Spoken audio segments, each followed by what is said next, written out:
Hello all, myself P.W. Ingre, working as an assistant professor at Sanjeevani College of Engineering, Kopargaon in Mechanical Engineering Department.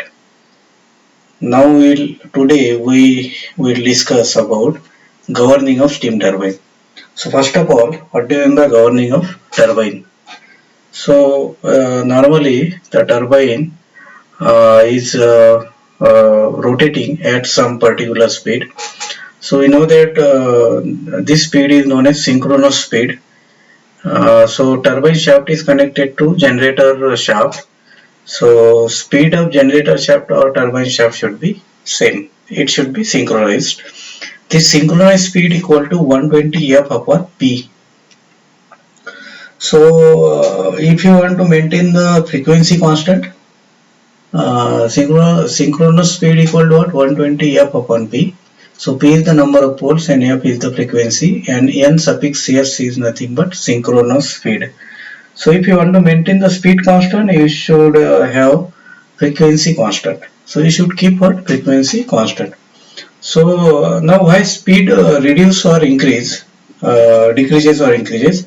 Because of load. If the load on turbine increases, speed of turbine shaft decreases. If speed decrease, there may be a variation in frequency.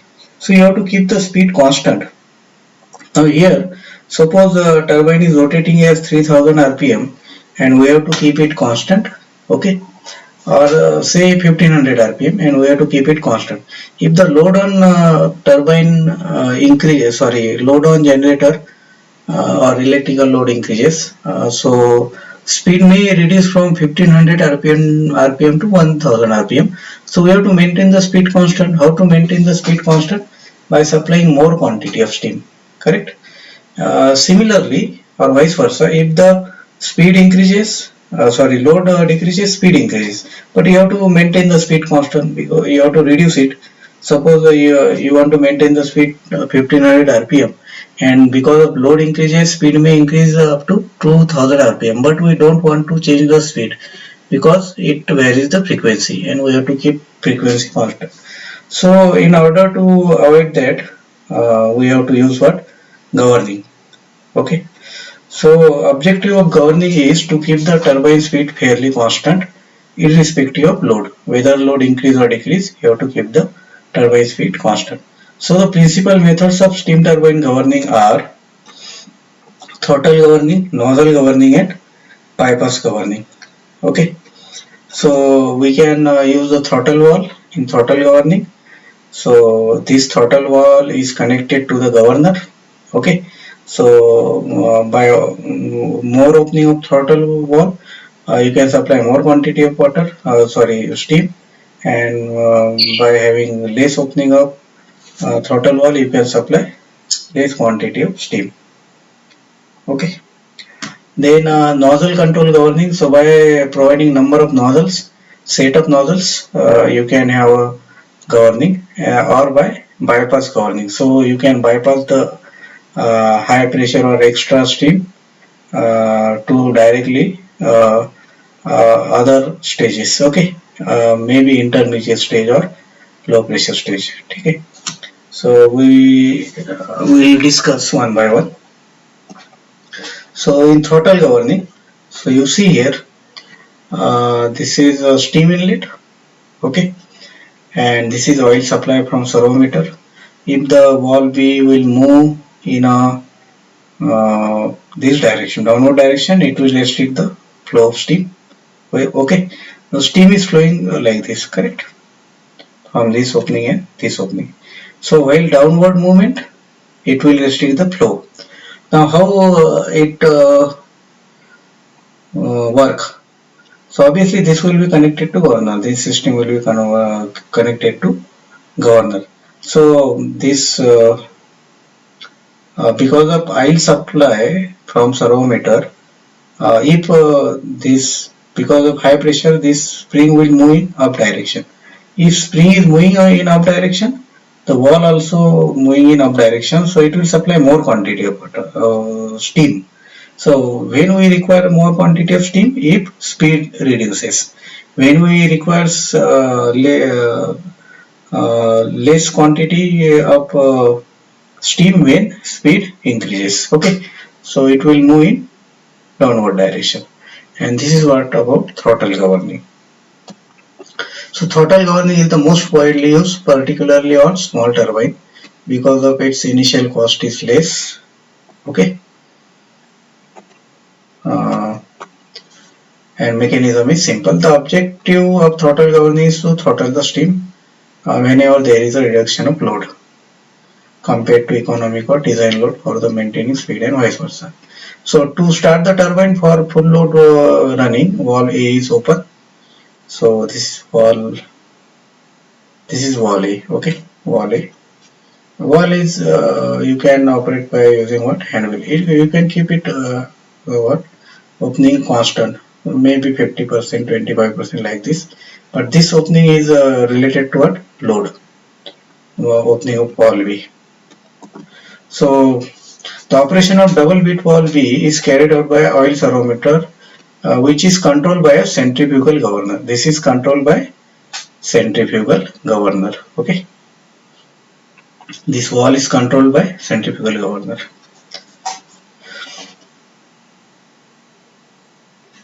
As the steam turbine gains speed, valve B closes and throttles the steam and reduces the supply to the nozzle.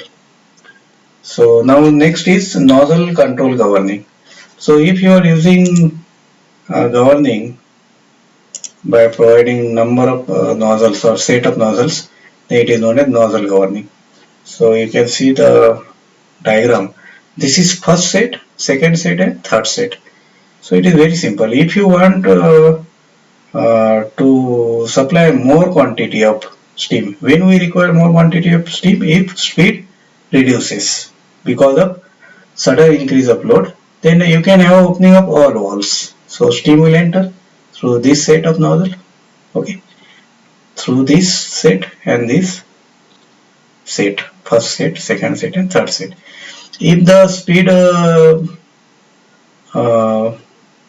increases, then you can have you can off this set, okay, set 2, and you can have opening of set 1 and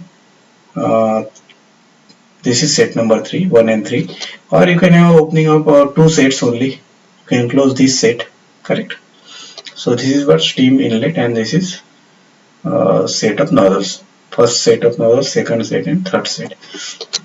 Now I will read how it works. So figure shows diagrammatic arrangement of typical nozzle control governing. In this method of governing, the nozzles are grouped together 3 to 5 or more groups and supply of steam. To each group is controlled by regulating valve. Under full load condition, the valve remain fully open. So obviously these valves are connected to governor again. Okay, maybe centrifugal governor or maybe electronically controlled governor. Okay, so this is what nozzle control governor. And last one is bypass. Again I will read. When the load on turbine become more or less than the design value, supply of steam to a group of nozzle may be varied accordingly so as to restore the original speed. Nozzle control can only be applied to the first stage of turbine. It is suitable for simple impulse turbine and larger unit which have an impulse stage followed by impulse reaction turbine. So here it is used only for first stage. For second stage or third stage you can use other governing. Okay. Now bypass governing. So I will read one by one. The steam turbine which are designed to work at economic load, it is desirable to have full admission of steam at high pressure stages. So at maximum load which is greater than the economic load, the additional steam required could not pass through the first stage since additional nozzles are not available. So bypass regulation allow for this in turbine which is throttle governor by means of second bypass valve in the first stage of nozzle. You can see here it is very simple. Here throttle valve is provided. Okay. So the steam will enters here, correct. If the at maximum load which is greater than the economic load, the additional steam required. Okay, so if the load is more on the turbine, if load is more and the number of nozzles available are less, Then additional steam may be bypassed through the wall. This is bypass steam, and it can be given to another stage. Okay, here, so that we can uh, overcome what maximum load. Okay, so this bypass governing is used whenever there is a maximum load that is greater than the economic load. If the load on turbine generally if you are taking the average load 24 hours, it is suppose 10 megawatt, but during peak period, suppose take the case of 1 to 3 pm, correct, or 12 to 4 pm. So load may increase, so during that you can generate more quantity of steam, correct, and this steam can be bypassed through the bypass wall and can be utilized to have expansion in another stages. So this is what about what yes bypass governing. So there are special forms of steam turbine. So in many industries such as chemical, sugar, paper making, textile, where we are using power and power heating and process. So we have to use. Suppose you take the example of sugar factory. In sugar factory, we are generating steam for electricity generation as well as for process, that is sugar manufacturing, and for chemical. So for that we have to use two type of turbines. First is back pressure turbine and another one is steam extraction or pass out turbine. Okay, so what is the back pressure turbine? So in this type of turbine, steam at boiler pressure enters the turbine and exhausted into pipe, and this exhausted steam is supplied to process plant.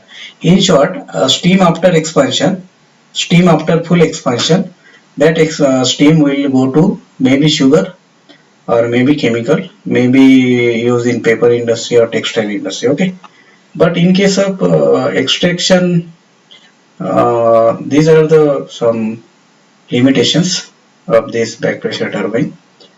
Okay, so you have to use de-superheater because steam is generally superheated. But in case of extraction or pass out turbine, so what we are doing, while expansion of steam, so suppose if the number of stages are 14 or 10, okay, so steam will enter in say first 5 stages, and again we can provide what some extension point, that is suppose steam enters at 45 bar, so then after 5 stages it may have the pressure suppose say 5 bar, so steam at 5 bar will be taken out and can be used for process. Again some after the 2 stages, that is 7 stages, sorry 5 plus 2 7 stages, again steam will have for 3 bar, so steam will be extracted at 3 bar, and then at the end of expansion again you can have use of that steam. So this is known as extraction or pass out turbine. Okay, so these turbines are used for what, whenever there is a process as well as power requirement. Okay, so generally process industries are sugar factory, then textile, cement, paper industry. Okay, these comes under the category of uh, process industries. Okay, so this is what the extraction of pass out turbine. So this completes the basics of steam turbine, then classification, difference between impulse and reaction turbine, then compounding of steam turbine and governing of steam turbines. Okay, so here today we will stop, and in next lecture we will discuss the velocity triangle analysis of impulse turbine. Thank you.